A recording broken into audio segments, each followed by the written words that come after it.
Well, you caught me fixing a mistake. There are a couple of defects in the surface of these slabs. There are knots with large cracks in them. This particular knot, the crack went all the way through. That's not the mistake. The mistake was how I fixed it the first time around. What I did was, first of all, I masked the underside to make sure the epoxy didn't run all the way through.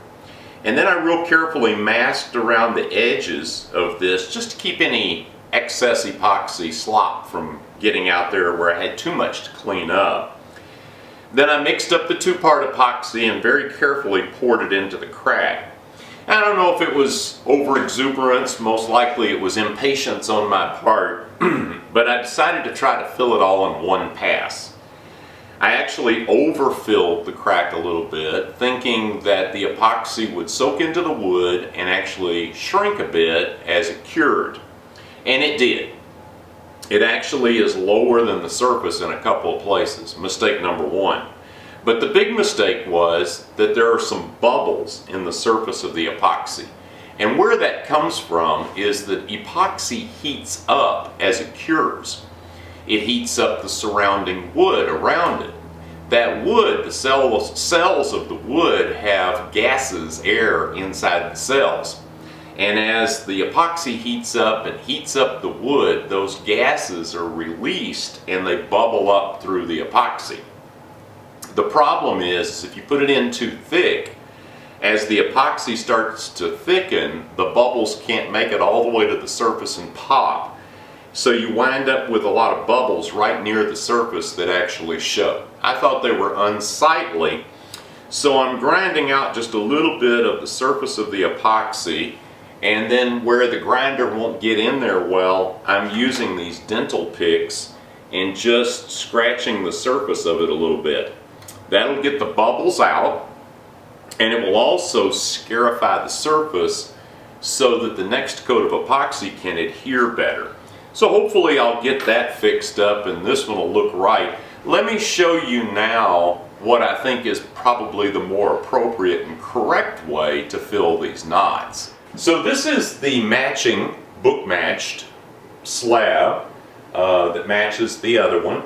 And it has a matching feature here, which is a large crack that goes all the way through a very large knot. Just like on the other slab, I've taped the underside of that crack to keep the epoxy from running out. And then I've used blue painter's tape and masked loosely around the edges of this crack. The epoxy will still seep under the edges of this tape, but it will be less to clean up after the epoxy is cured. And also, in case I have any errant drips out here, it'll protect the slab from that. Now what I've already done is I've already mixed up epoxy and filled this up about 1/3 of the way. So now I'm going to mix up a little bit more epoxy and fill it up about another 1/3.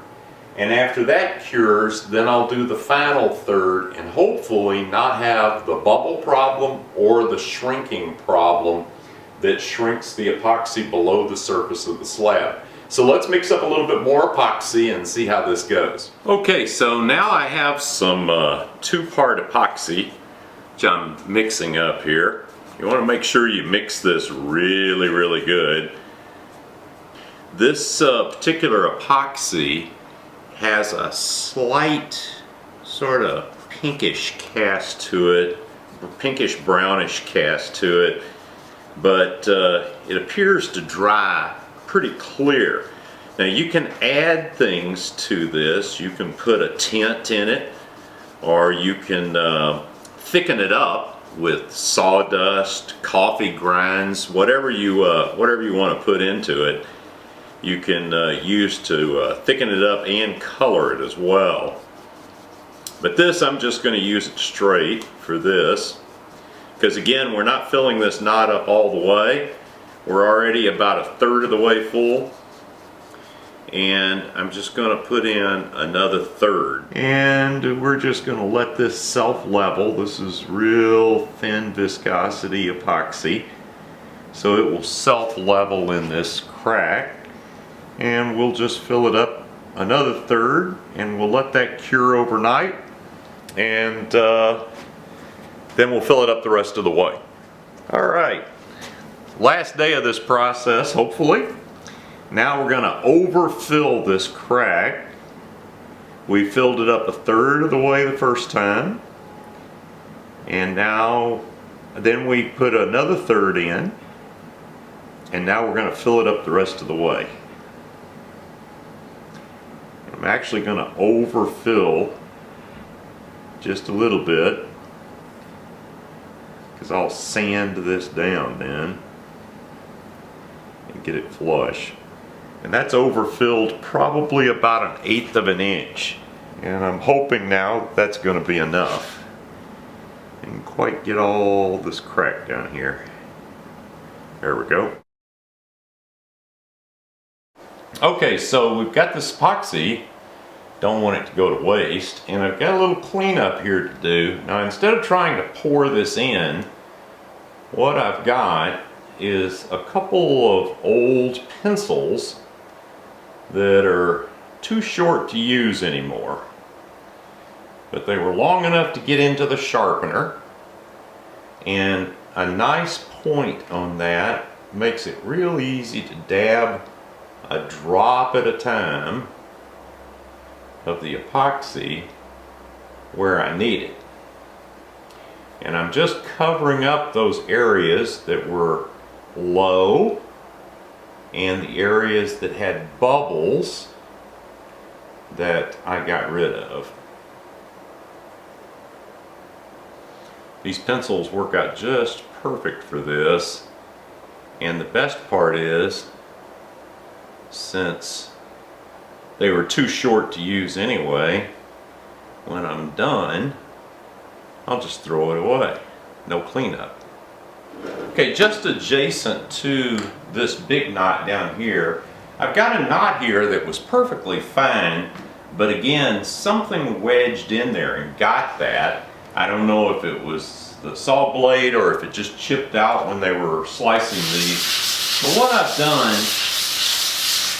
is I've done a little sanding in the immediate area and stirred up a little bit of sawdust, which absolutely will match. And I'm just using a little brush here and gathering some of this up.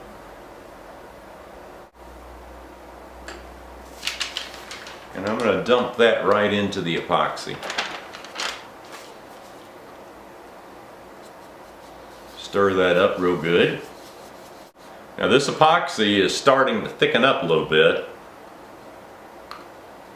because it's been a few minutes. So we're going to need to work a little faster now.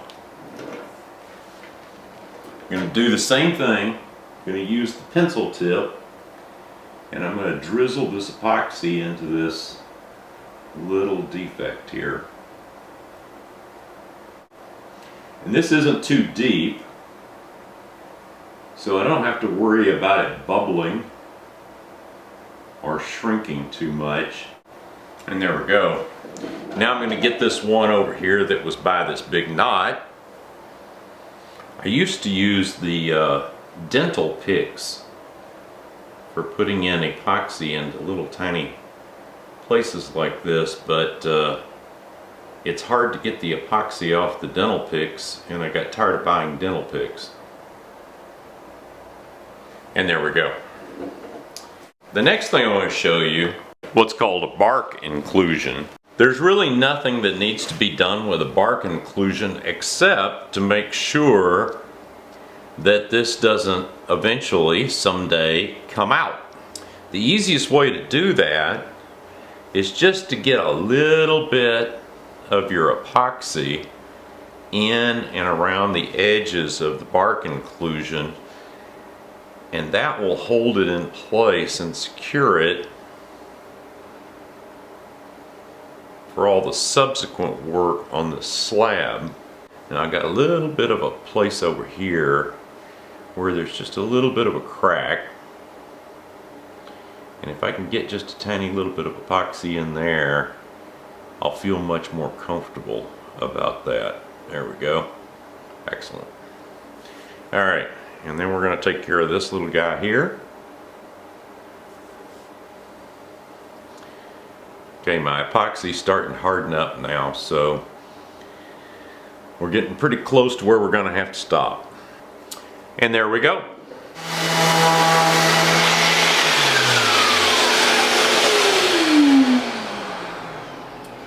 So after the epoxy cured overnight, I peeled off as much of the blue painter's tape as I could, and then I took a belt sander to it just for maybe 10 seconds, and that got off the rest of the blue painter's tape and most of the additional epoxy that was slightly above the surface. Then I started sanding, started with a 60 grit pad. I've moved now to an 80 grit pad, and this is really starting to look pretty good.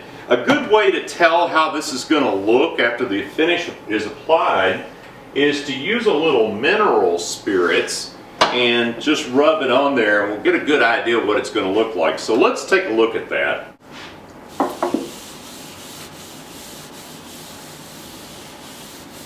Oh yeah, look at that grain. Look at that grain. And that knot looks pretty good. So this is how to fix knots, bark inclusions, and other defects in a slab. I hope you have enjoyed this video.